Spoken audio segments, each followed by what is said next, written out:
ஏசப்பா எனக்கு வெற்றி கொடு. உனக்கு எப்பவுமே வெற்றிதாமா. இந்தா பரீட்சை நல்லா எழுதணும் என்ன? ஏன் டாடி உன் கை நடுங்குது? உனக்கு இன்னைக்கு பரீட்சை இல்ல அதான். எனக்கு பரீட்சைன்னா நீ ஏன் டாடி பயப்படுற? 7 இருந்து Z வரலும் கேட்பாங்க, அவ்வளவுதான். வா போலாம்.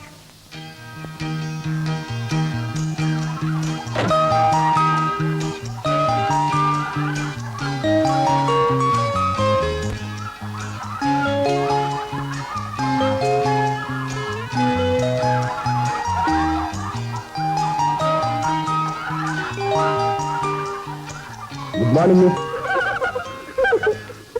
ஐயோ டாடி, அவங்க டீச்சர் இல்ல, எங்க ஃப்ரெண்டோட அம்மா. நீ பத்திரமா ஆபீஸுக்கு போயிட்டு வா. என்ன நினைச்சுக்கிட்டே காராட்டாத. பத்திரமா ஆபீஸுக்கு போயிட்டு வா.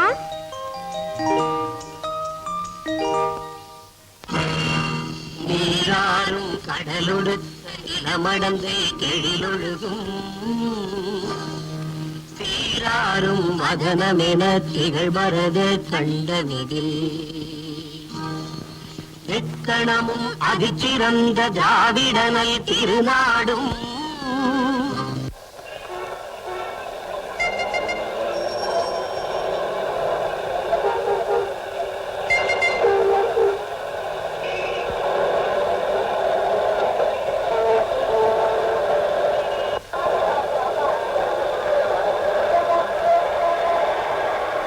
கையெழுத்து போட்டியா?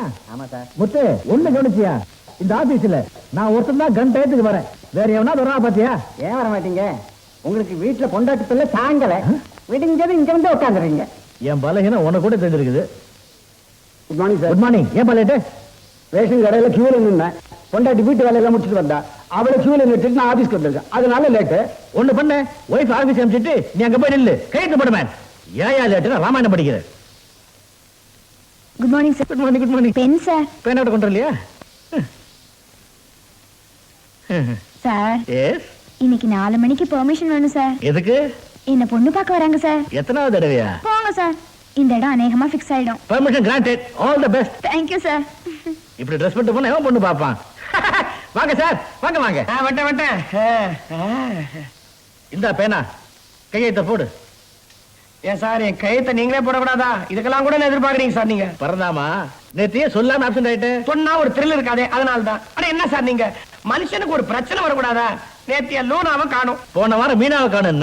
நேத்துக்கு லூனா காணுங்கிற. மீனாய மச்சினச்சு அத்த விட்ட தள்ளின்னு போட்டான். லூனாய வண்டி இத்த விட்ட ஓட்டின்னு போட்டான். ரெண்டுக்கும் ஒரே அர்த்தம் தான். ரெண்டுக்குமே நான் போலீஸ் கிட்ட தான் சார் கம்ப்ளைண்ட் கொடுத்தேன். அவங்க போலீஸ்காரங்க மீனாவை கண்டுபிடிச்சாங்களே ஒழிய என் லூனாவை கண்டுபிடிக்கல சார். சரின்னு பஸ் பிடிச்சு வந்தா பஸ் பத்தி தான் உங்களுக்கு தெரியுமே. அதுல ஒரு தகராறு. என்ன? ஓடுற பஸ்ல இருந்து ஒரு ஆள் துபா கீழே விட்டான். டிரைவர் வண்டி நிறுத்தாம ஓட்டிட்டே இருக்கிறார் சார். Conductor whistle அடிக்கலையா? இல்லையே. ஏன்? கீழே விழுந்தவனே கண்டக்டர்.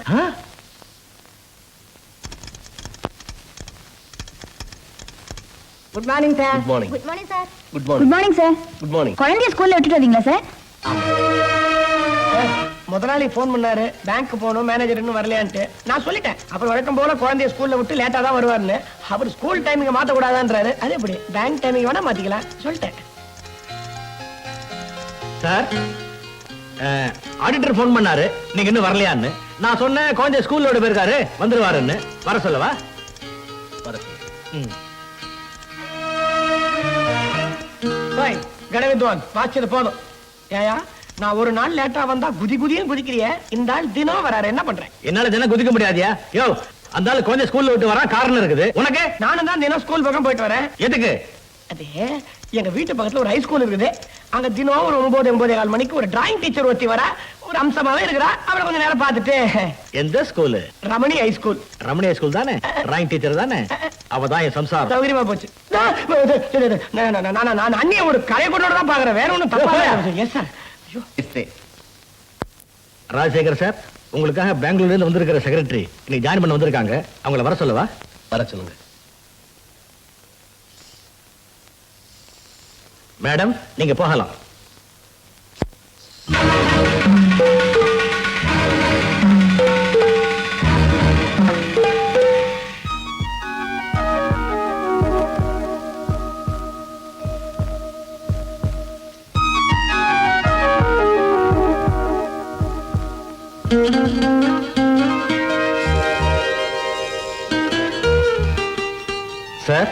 இவங்க மிஸ்டர் சரவணா கோபால். இவர்தான் மிஸ்டர் ராஜசேகர், எங்க மேனேஜர், உங்க பாஸ். நீங்க இன்னைக்கு டியூட்டி ஜாயின் பண்ணலாம். அதான் உங்க சீட். சார், லெட்டர்ஸை பாக்குறீங்களா? மிஸ்ஸஸ் கோபால், இந்த லெட்டர்ஸ் எல்லாம் படிச்சு நோட்ஸ் எடுங்க.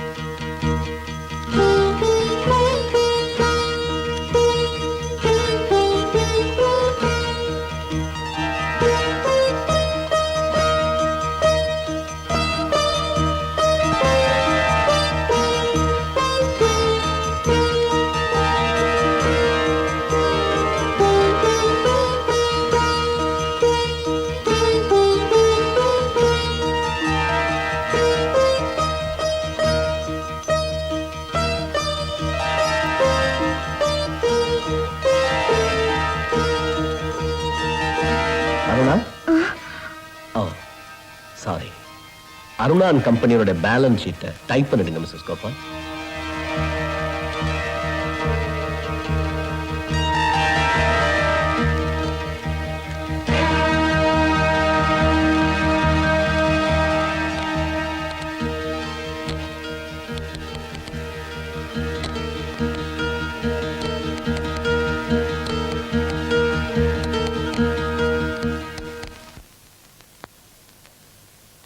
பாப்பா, எப்படிமா இருக்கு உடம்புக்கு? மருந்து சாப்பிட்டியா? என் உடம்புக்கு என்னப்பா, நீ உடம்ப வருத்திட்டு கஷ்டப்பட்டு காப்பாத்துற. நான் தான் சட்டுப்புட்டுன்னு போகாம உனக்கு தொந்தரவு கொடுத்துட்டு இருக்கேன். ஏமா என்னென்னமோ பேசிக்கிட்டு? இந்தண்ணா காஃபி. நீ ஷார்ட் ஹேண்ட் கிளாஸ்க்கு போறியா? போறேனே. அவளும் வாயோயாம புலம்பிக்கிட்டே தான் இருக்கா. சீக்கிரம் short hand type writing pass பண்ணணும், ஒரு வேலைக்கு போகணும், அண்ணனுக்கு பாரமா இருக்க கூடாதுன்னு. இவ இருக்கிறது எனக்கு பாரமா இல்லம்மா, இவள ஒரு நல்ல இடத்துல கட்டி கொடுக்கணுங்கிறதா என் கவலை. அம்மா, நீ வரல? இப்ப எப்படி வருவாங்க? என்னமோ புதுசா கேக்குறியே. லேடிஸ் கிளப்ல இருப்பாங்க. என்னமோ எங்களுக்காக இல்லைன்னாலும் உனக்காகவாவது உன் பொண்டாட்டி கொஞ்சம் அனுசரிச்சு போகலாம். நீ அழுத்து கிடைச்சு ஆபீஸ்ல இருந்து வீடு திரும்பும் போது குடும்ப பொண்ணா லட்சணமா வீட்டுல இருக்கலாம் இல்லையா? காலையில அண்ணன் ஆபீஸுக்கு போன கையோட அன்னிக்கு கார் வந்து கூட்டிட்டு போகுது. ராத்திரி அண்ணன் வந்த பிறகுதான் அண்ணி வராங்க. எல்லாம் அண்ணன் கொடுக்குற இடம் தான். நீ படிச்சு முடிச்சு வேலைக்கு போனா உன்னோட கொஞ்ச நாள் வந்து இருப்போம் இல்லையா? ஏமா என்ன ஒதுக்கி வச்சுட்டு நீங்களா ஒண்ணு சேர்ந்துக்கிறீங்க? நான் உங்களுக்கு என்ன குறை வச்சேன்? உனக்கு பொண்டாட்டி சரியா அமையலையப்பா, அத பாக்க எங்களுக்கு பொறுக்கல. வெளியில தலை காட்ட முடியல. கொழாயில தினசரி டாபிக் உங்க அருமை சம்சாரத்தை பத்தி தான். அருணா, இப்பதான் வர்றியா? இல்ல, இவங்க எல்லாம் பேசுறதெல்லாம் கேட்டுட்டு தான் வரேன். ஒட்டி கேட்டுட்டு வரீங்களா? ஒட்டு கேக்குற பழக்கம் எனக்கு இல்ல. கட்ட பொண்டாட்டிய பத்தி தங்கச்சி கிட்ட தலைப்பிச்சு எது கேக்குறீங்களா? ஏழை பணக்காரங்கிற வித்தியாசம் பார்க்க கூடாதுன்னு செப்பதம் போட்டு உங்களை கட்டிக்கிட்டேன். இப்ப அதுவே என் நிம்மதிக்கு எமனா போச்சு. வந்ததும் வராதுமா ஏமா இப்படி கத்துற? அவனும் இப்பதான் ஆபீஸ்ல இருந்து வந்திருக்கான். போய் ஆக வேண்டியதை கவனி. அண்ணன் கிட்ட நாம பேசினதா அன்னைக்கு பிடிக்கல. ஆமா, உங்க அண்ணனே முந்தானையில முடிச்சு போட்டு வச்சிருக்கேன். எப்ப பாரு ஒரே ரகலதான். உங்க தம்பி ஜாட பேசுறாரு. இப்ப உங்களுக்கு சந்தோஷம் தானே? ஏன் அருணா எல்லாரும் எடுத்துரிஞ்சு பேசுற? சரி சரி, இன்னைக்கு வரலட்சுமி விரதம்.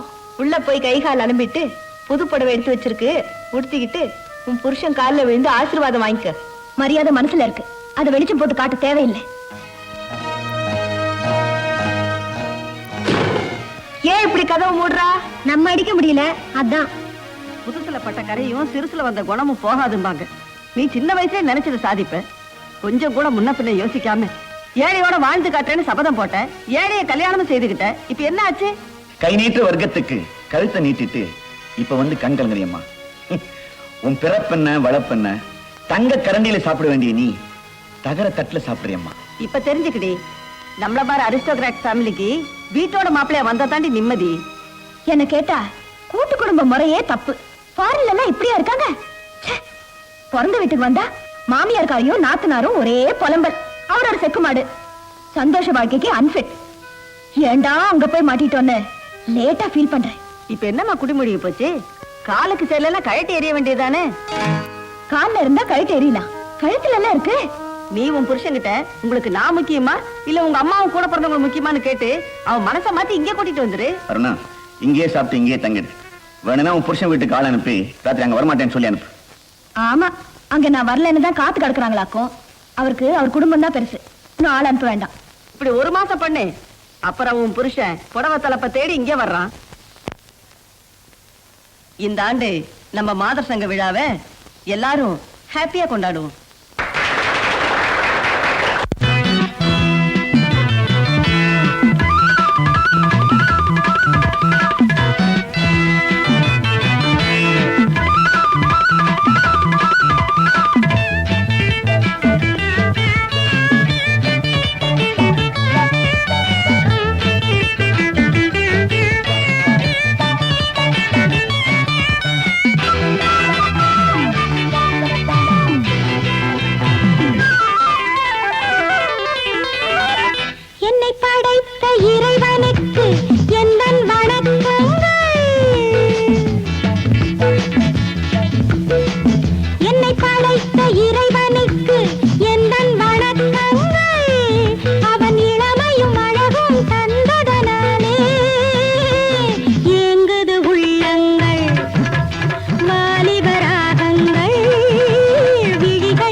ஏன் வாசலோட போறீங்க? உள்ள வாங்க.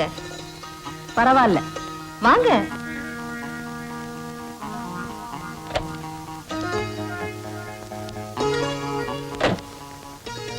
வாங்க, உள்ள வாங்க, உட்காருங்க. கீதா, காபி போடுமா? வாமா. பாத்துமா, ஆணிப்பட்டு புடவை கிழிஞ்சிட்டு போகுது. ஏமா அருணா, நல்லதா 4 சோஃபா செட் வாங்கி போடக்கூடாது? சோஃபாவா? இங்கயா? சோஃபா போட்டா நாங்க வெளியில கொடுத்துன்னு நடத்த வேண்டியதா? இடம் இல்லையே. அதோட அவர் டேஸ்டும் அப்படி. 1ஆம் தேதி சம்பள கவரை வாங்கி அம்மா கையில கொடுத்து தினம் 2 ரூபாய் பஸ்ஸுக்கு வாங்கிட்டு போற புருஷன் கல்யாணம் ஆகாத பொண்ணு, வயசு பையன், நடுவுல நாங்க புருஷன் பொண்டாட்டி. பிரைவசியே இல்லம்மா. இந்த கண்டாவினால்தான் நம்ம சேர்ந்தவங்களை யாரையும் வர சொல்றதே இல்ல. அப்படியே யாராவது வந்தாலும் நீ எங்கம்மா வீட்டுல இருக்க? பாத்தியா பாத்தியா, சம்மன் இல்லாம ஆஜராகிறத. இப்படிதாம்மா யாராவது தெரிஞ்சவங்க வந்தா கூட கொஞ்சம் கூட இங்கிட்ட இல்லாம பேசி விரட்ட அமைச்சிடுவாங்க. வயசானவங்க, அவங்க வளர்ந்த விதம் அப்படித்தாம இருப்பாங்க. அவங்கவுங்க வசதிக்கு ஏற்றபடிதாம்மா இருக்க முடியும். நாம தான் அதுக்கு தகுந்த மாதிரி வாழ்க்கை அமைச்சுக்கணும். அமைச்சு கொடுத்தாலும் ஏத்துக்கணுமே. இப்பவே எங்க அம்மா மூலமா எல்லாம் செய்ய தயார். உங்க அண்ணா வாங்கிக்க தயாரா? அவன் மானத்துக்கு அஞ்சுறவம்மா. நல்லா இருக்கே நீங்க சொல்றது. அப்படின்னா மத்தவங்கள மானம் கட்ட அலையறாங்க. அம்மா அந்த அர்த்தத்துல சொல்லலையே. அருணாவுக்கு பிறந்த வீடுன்னா ரொம்ப பிரியம். அம்மாவை ஒட்டி வளர்ந்த பொண்ணு எங்களை அவ ஏத்துக்கல. புகுந்த வீடு கொஞ்சம் ஏறுமாறா இருக்கும்போது பிறந்த வீட்டு பிடிப்பையாவது விடா பாத்திக்கணுமே. கொடுக்க முடியுமா? வாங்க. எப்போ வந்தீங்க? வந்து 10 நிமிஷம் ஆகுது. அருணா புறப்படலாமா? இப்பதான் அவன் ஆபீஸ்ல இருந்து அழுத்து கழிச்சு வீடு திரும்பி இருக்கான். அவனை கூட இருந்து கவனிக்காம இப்படி கிளப் கூட்டம் போய்கிட்டு இருந்தா என்ன அர்த்தம்? இதான் எனக்கு பிடிக்கிறது இல்ல. இத்தனை நேரம் என் பொண்ணை பத்தி என்கிட்ட குறை சொன்னீங்க. இப்ப அவ புருஷன் முன்னாடி அவ மதிப்பு குறையிற மாதிரி இன்டைரக்டா தூபம் போடுறீங்க. ஏழை குறும்புங்கிறது சரியா இருக்கு. என்னம்மா நீ? அருணா போகட்டும், ஏதாவது முக்கியமான வேலை இருக்கும். இப்ப அவ இல்லைன்னு நான் ஏதாவது ஃபீல் பண்ணனா? நீங்க என்ன பத்தி ஃபீல் பண்ணவும் மாட்டீங்க, கேர் பண்ணவும் மாட்டீங்க. எனக்கு நல்லா தெரியும். நான் அம்மாவை சொன்னேன், நீ மிஸ்டேக் பண்ணிக்காத அருணா. மாப்பிள்ள, இந்த வீட்டுல என் பொண்ணு நிலைமை என்னன்னு எனக்கு நல்லா தெரிஞ்சு போச்சு. வர்ற அருணா, கிளப்புக்கு போகல. இங்க ஒரு நிலைமையை பார்த்ததுக்கு அப்புறம் என்னால அங்க நிம்மதியா இருக்க முடியாது. பிபி அதிகமாயிடுச்சு. குங்குமம் வாங்கிட்டு போங்க. ஒண்ணு வேணாம். அம்மா பாட்டுக்கு வாசலோட போயிருப்பாங்க. உள்ள கூப்பிட்டு வலிசந்து கிழித்து அவமானப்படுத்தியாச்சுல்ல. இப்ப எல்லாருக்கும் சந்தோஷம் தானே?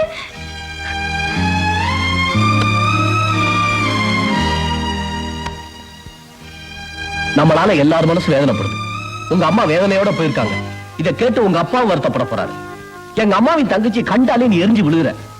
தினம் பொழுது பிடிஞ்சா உங்க சச்சரவே பெருசா போச்சு. வாழ்க்கையே போதும் போதும் ஆயிடுச்சு. இவ்வளவும் ஒருத்தர் புரிஞ்சுக்காதனாலையும் விட்டு கொடுக்காதனாலே வந்த விளைவு. இந்த வீட்டுல அமைதிங்கிற வார்த்தைக்கு அர்த்தம் இல்லாம போச்சு. அதேதான் நானும் சொல்றேன். உங்களுக்கு இந்த வீட்டுல அமைதி வேணும்னா இப்பவே முடிவெடுங்க. நான் முக்கியமா, உங்க அம்மா முக்கியமா? நான் முக்கியம்னா என் கூட தண்ணி கொடுத்துருவாங்க. உங்க அம்மா தான் முக்கியம்னா நான் பிறந்த வீட்டோட போயிட்டேன். இந்த மாதிரி ஒவ்வொரு பொண்ணு முடிவெடுத்துட்டா கல்யாணம் பண்ணிக்கிட்ட பொண்ணுகள பாதி பேர் வாழா வெட்டியா இருக்க வேண்டியதான். உங்க கூட இப்படி வாழ்ந்து வெட்டியா இருக்கிறத விட வாழா வெட்டியா இருக்கிறது எவ்வளவோ மேல்.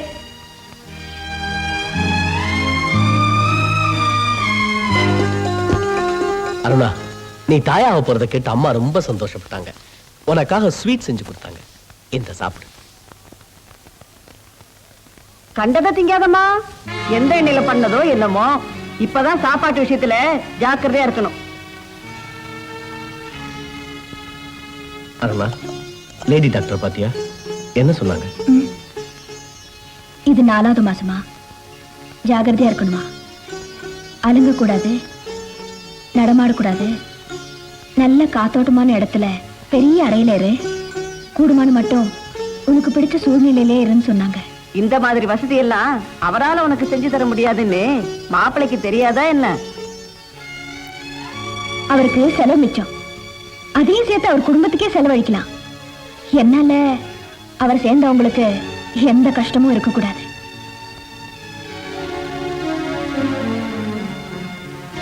அருணா, உடம்ப ஜாக்கிரதையா பாத்துக்க.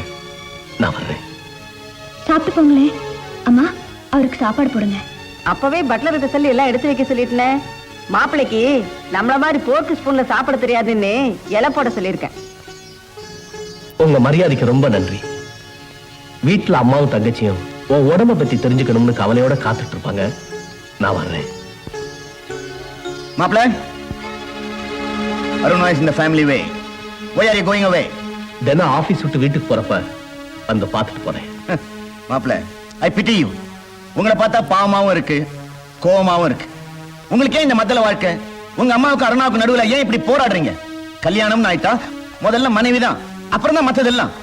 அவளுக்கு மட்டும் இருக்காதா நீங்க அவளோட இருக்கணும்னு? And you know she's a possessive kind of girl. நீங்க சொல்றத பார்த்தா அருணா மேல எனக்கு பிரியமே இல்ல. அவளை நான் அவாய்ட் பண்றேங்கிற மாதிரி இருக்கு. நான் அருணா மேல உயிரே வச்சிருக்கேன். நீங்க எப்படி உங்க ஒய்ஃபோட சோஷியல் லைஃப் என்கரேஜ் பண்றீங்களோ அதே மாதிரி நான் அவ போக்குக்கு குறுக்க நிக்கிறதே இல்ல. ஒரு பொண்ணுக்கு தான் புருஷன் கூட தனி கொடுத்து நடத்தணும், தன்னை பார்க்க 4 பெரிய மனுஷங்க வரணும், புருஷன் தன் கூட 4 இடத்துக்கு வரணும், சோஷியல் சர்வீஸ்ல பங்கெடுத்துக்கணும்னு ஆசை இருக்காதா? இருடே, நீ பாட்டுக்கு உன் லெவல்லயே பேசுற. அவருடைய லைஃப் வேற, அவருக்கு புரியுற மாதிரி எடுத்து சொல்லணும். மாப்பிள்ள, அருணா எங்களுக்கு ஒரே பொண்ணு. ரொம்ப செல்லமா நாகரிகமா தன்னிச்சையா வளர்ந்தவ. நான் இப்ப பெரிய வக்கீலா சேர்க்கறதெல்லாம் அருணாவுக்கு தானே. என்ன கேட்டா பேசாம நீங்க எங்களோட வந்து சந்தோஷமா இருக்கலாம்.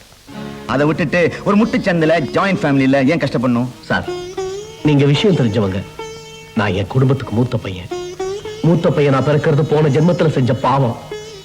ஏசுநாதர் உண்மையை சிலுவையா தோல்ல சுமந்த மாதிரி சில கடமைகளை சுமந்தே தீரணும். பெத்தவளுக்கு போட போற நெருப்புல இருந்து அவ பெத்து போட்டவங்களை காப்பாத்துற பொறுப்பு வரைக்கும் எல்லாம் வந்து சேரும். அவங்க என்ன நிராதரவாவை விட்டுட்டு வர சொல்றோம்? நாங்க என்ன அவளை இருக்க இல்லாதவங்களா? மாசம் 1000மோ 2000மோ அப்பா கிட்ட சொல்லி கொடுக்க சொல்றேன். அவங்க என்கிட்ட எதிர்பார்க்கறது பணத்தை இல்ல, பாசத்தை. அதே பாசத்தை தான் நானும் உங்ககிட்ட இருந்து எதிர்பார்க்கிறேன். அருணா, இப்ப நீங்கெல்லாம் சொல்ற மாதிரி நடந்துகிட்டா ஏத்துக்கிட்ட பொறுப்பை பாதியிலே தவற விட்ட குத்தத்துக்கு ஆளாக வேண்டி வரும். இன்னும் 2 வருஷம் என் தம்பி படிப்பை முடிச்சது வேலைக்கு வந்துருவா. கடைசி தங்கச்சி கல்யாணத்தையும் முடிச்சிடுவேன். அப்புறம் நிம்மதியா உன் கூடவும் பிறக்க போற குழந்தையோட வாழ்ந்துறேன். உங்க அம்மாவை விட்டுட்டீங்களே, அவங்கள? ஆஹா, இது நடக்கிற கதையா தெரியல.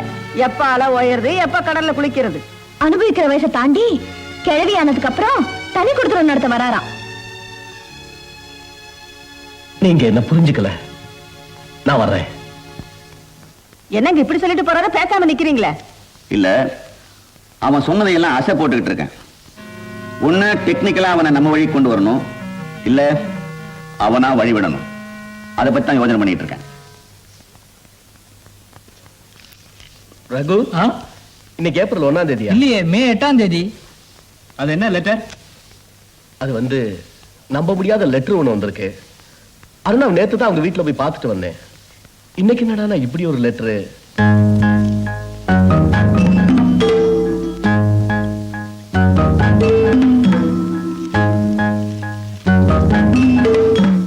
விவாகரத்து கேட்டிருக்காங்க. என்னப்பா, உங்க 2 பேருக்குள்ள ஏதாவது சண்டையா? நான் யாரோட என்னைக்கு சண்டை போட்டிருக்கேன்? இது யாரோ என்ன ஃபுல் பண்றதுக்காக எழுதின லெட்டர். அந்த வக்கீல் நரசிம்மனுக்கே போன் பண்ணி கேள. ஏன்டா வக்கீல கேட்கணும்? நானே என் ஒய்ஃப் கிட்ட நேரடியா கேட்கிறேன். அருணா, அருணா, வாங்க. அருணா, விவாகரத்து கேட்டு வக்கீல் நோட்டீஸ் வந்திருக்கு. உனக்கு தெரியாம நடந்திருக்கும் தான் உங்ககிட்ட சொல்ல வந்தேன். கோர்ட் விவகாரம் இல்ல, அப்பாவை கேளுங்க. எனக்கு எது நல்லதோ அதைத்தான் செய்வாங்க. அருணா, நான் எப்போ உன் போக்குக்கு மாறா நடந்தேன்? திடீர்னு தனியா வரனா எப்படி வர முடியும்? அப்படியே நான் வந்துட்டேன்னா என்ன மட்டுமா சபிப்பாங்க? புருஷனை பிரிச்சு அவன் குடும்பத்தை நடுத்தர்ல நிக்க வச்சுட்டான்னு ஒன்னையுமே சபிப்பாங்க. இப்ப மட்டும் உங்க குடும்பத்துல எனக்கு என்ன கிடைக்குது? ஏன் இவ்வளவு குழப்பம்? இத பாருங்க, நானும் ஒரு சாதாரண குடும்ப பொண்ணா இருந்திருந்தா உங்களை மாதிரி ஒரு நல்ல புருஷன் கிடைக்கவே மாட்டார். ஏதோ தெரியாதனமா எங்க அப்பா அம்மா என்ன நாகரிகமா பெரிய சமூக சேவையா வரணுங்க எண்ணத்தோட என்ன அவங்கள மாதிரியே வளர்த்துட்டாங்க. எனக்கு உங்க குடும்பம் பெருசு இல்ல, உங்களை மாதிரி ஒரு புருஷனும் தேவையே இல்லை. நமக்குள்ள ஒத்து வராது. அதனால நான் சொல்றபடி நீங்க கேளுங்க. உங்க குடும்பத்துக்கு ஏத்த ஒரு நல்ல பொண்ணா பார்த்து நீங்க 2ஆம் கல்யாணம் பண்ணிக்கங்க. நானே தியாக மனப்பான்மையோட கூட இருந்து நடத்தி வைக்கிறேன். அதுக்கப்புறம் நான் உண்டு, என் கிளப் உண்டுன்னு சோஷியல் சர்வீஸ் பண்ணிட்டு போறேன். Please leave me alone. Leave me alone. Please leave me alone. நீ ஏமா உணர்ச்சி வசப்படுற? மாப்பிள்ள, இந்த சமயத்துல அவன்கிட்ட எதுவும் பேசாதீங்க. அவ உணர்ச்சி வசப்பட்டு ஹிஸ்டரியா வந்துட்டா என்ன செய்யறது? ராஜசேகர், ஆட்டோல தானே வந்தீங்க? அனாவசியமா 10 ரூபாய் செலவழிச்சிட்டு வந்து ஏன் டென்ஷன் உண்டு பண்றீங்க?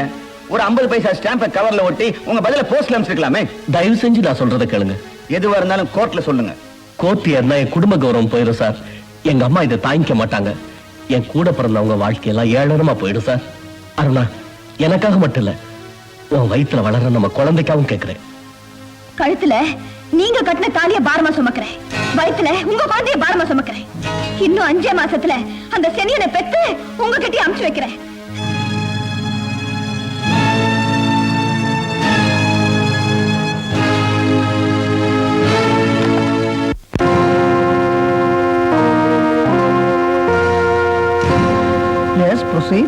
என்னுடைய கட்சிக்காரர் அனுப்பின வக்கீல் நோட்டீஸுக்கு மிஸ்டர் ராஜசேகர் பதிலே அனுப்பல. நோட்டீஸ் வந்த அன்னைக்கு சாயந்தரம் அவருடைய மனைவிய அவங்க வீட்டுல போய் நேர்ல பாத்திருக்கார். I object this your honour. அவர் மனைவியை போய் பார்க்கவே இல்ல. இல்ல, பாத்திருக்கார். சாட்சி இருக்கா? மிஸ்டர் நரசிம்மன், ஒரு புருஷனும் பொண்டாட்டியும் தனியா சந்திச்சு பேசுறதுக்கு சாட்சிகள் வேணும்னா அப்புறம் தாம்பத்தியங்கிற புனிதமான வார்த்தைக்கு அர்த்தமே இல்லாம போயிடும். அவருடைய பதில இந்த கோர்ட்லயா சொல்லட்டும்? நான் ஒரு கண்ணியமான குடும்பஸ்தன். குடும்ப விஷயம் கோர்ட் ஏறினா மானம் படி இறங்கிரும் நினைக்கிறேன். நான் எப்படி சொல்ல முடியும்? யுவர் ஆனர், விவாகரத்துக்கான இந்த வழக்குல எதிர்த்தரப்புல சொல்லப்பட்டிருக்கிற காரணங்கள் ஏற்றுக்கொள்ளக்கூடியதாக இல்லை. அதனால இந்த வழக்கை தள்ளுபடி செய்யுமாறு கேட்டுக்கிறேன். யுவர் ஆனர், தரப்புல சில சொல்ல விரும்பாத காரணங்கள் இருக்கு. இந்த வழக்குக்கு அவசியங்கிற காரணத்தினால அதை கோர்ட்ல தெரிவிக்க நாங்க தயாரா இருக்கோம். அதுக்கு அவகாசம் கொடுக்க இந்த வழக்கை தள்ளி வைக்குமாறு கேட்டுக்கிறேன். கோர்ட்ல உன் கொடி இறங்கிருச்ச. உன் பொண்ணு கேஸ்ல நீ ஜெயிக்கலன்னா வெளியால் எப்படியா வருவான்? எதிர்க்கட்சி வக்கீல் சரியான காரணம் இல்லைன்னு இந்த கேஸையே தள்ளுபடி செய்யுங்கிறான். கேஸை டிஸ்மிஸ் பண்ணா கிரேட் லாயர் சக்கரபாணியை டிஸ்குவாலிஃபை பண்ணதான் அர்த்தம். என்ன அவ்வளவு ஈஸியா டிஸ்குவாலிஃபை பண்ண முடியாது. இந்த கேஸுக்கு தேவையான அசைக்க முடியாத காரணங்களை நான் தயார் பண்ணிட்டேன். நரசிம்மன் சார், அருணா கிட்ட நான் சொன்னேன்னு ஒரு ஸ்டாம்ப் பேப்பர்ல கையெழுத்து மட்டும் வாங்கிட்டு வா. மேட்டரை நான் ஃபில் அப் பண்ணிக்கிறேன். Yes sir. யுவர் ஆனர், விவாகரத்துக்கு தேவையான நியாயமான காரணங்களை கோர்ட்ல வெளிப்படையா சொல்ல விரும்பாதனால என்னுடைய கட்சிக்காரர் திருமதி அருணா அவங்க கையெழுத்து போட்ட இந்த லெட்டர்ல எழுதியிருக்காங்க. அதை இந்த கோர்ட்ல சப்மிட் பண்றேன்.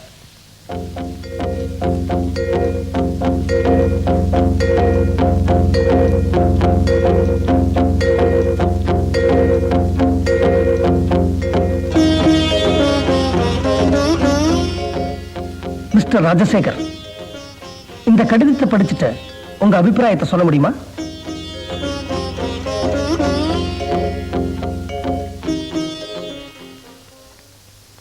பெருமதிப்பிற்குரிய நீதிபதி அவர்களுக்கு கோர்ட்டில் என் வக்கீல் வெளிப்படையாக சொல்ல விரும்பாத காரணம் இதுதான்.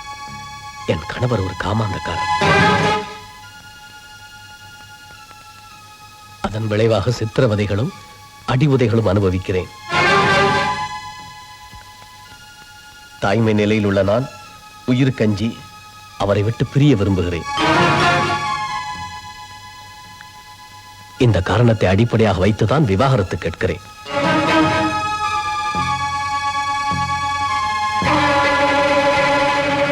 மிஸ்டர் ராஜசேகர், படிச்சிட்டீங்களா? இதை பத்தி ஏதாவது சொல்ல விரும்புறீங்களா? No no. கடிதத்தில் சொல்லப்பட்ட காரணங்களை மிஸ்டர் ராஜசேகர் மறுக்கல. அதனால என்னுடைய கட்சிக்காரர் திருமதி அருணாவுக்கு விவாகரத்து கொடுக்குமாறு கேட்டுக்கிறேன். மிஸ்டர் நரசிம்மன், இந்த வழக்குல தீர்ப்பு எழுதுறதுக்கு முன்னாடி மிஸ்டர் அருணா ராஜசேகர் சந்திச்சு நான் தனியா பேச விரும்புறேன். நாளைக்கு காலையில 10 மணிக்கு அவங்களை என் சேம்பருக்கு வர சொல்லுங்க. எதுவா இருந்தாலும் எங்கிட்டே பேசலாம். அதுக்கு எனக்கு பவர் ஆஃப் அட்டார்னி கொடுத்திருக்காங்க. அந்த பவர் ஆஃப் அட்டார்னியை பத்திரமா நீங்க வச்சுக்கோங்க. அவங்களை என் சேம்பருக்கு வர சொல்லுங்க. Good morning sir. வாமா, நீதான் அருணாவா? உன் பேரை கேஸ் கட்ல மட்டும் படிச்சேன், இப்பதான் நேரா பாக்குறேன். உட்காருமா. ஒரு ஜட்ஜா பேசுறது இருந்தா கோர்ட்லயே பேசிருப்பேன்.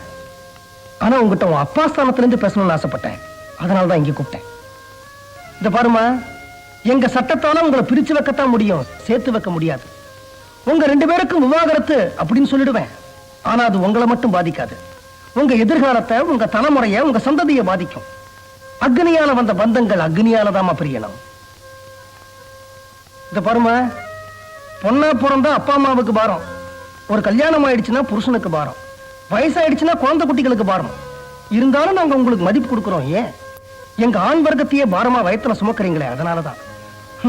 ஒரு பாரத்தை வயத்துல சுமந்துக்கிட்டு இந்த நேரத்துல கோர்ட் ஏறி வந்து விவாகரத்து கேட்கறியம்மா. அம்மா, உங்ககிட்ட இருந்து விவாகரத்துக்கான காரணங்களை விளக்கி இந்த கோர்ட்டுக்கு ஒரு லெட்டர் வந்துச்சு. இந்த பாருமா, இந்த கேஸுக்கு பின்னாடி உங்க அப்பாவோட கிரிமினல் மூளை வேலை செஞ்சுக்கிட்டு இருக்கு. ஆனா எனக்கு என்னவோ நீயும் ராஜசேகரும் பிரியக்கூடாதுன்னு மனசுல ஒரு ஏக்கம். இந்த சட்டம் இருக்கே, அது ஜட்கா வண்டிக்காரன் குதிரை மாதிரி, அது நேரதான் பார்க்கும். நீதி காதால கேட்டதை வச்சு தீர்ப்பு வழங்கும். ஆனா அந்த மனசாட்சி இருக்கே, அது சட்டத்துக்கு நீதிக்கு நடுவுல கடந்து திண்டாடுமா. எனக்கு மனசாட்சி இருக்கு. சார், நீங்க ஜட்ஜா மட்டும் இருங்க, எதிர்க்கட்சி வக்கீல மாற வேண்டாம். அப்படியாமா? நான் புத்திமதி சொன்னா நீ திருந்துவேன்னு நினைச்சேன். உனக்கு புத்தி வந்தா தான் நீ திருந்துவ போல இருக்கு. நான் ஜட்ஜாவே உங்ககிட்ட பேசிக்கிறேன். தேங்க்யூ. No mention please.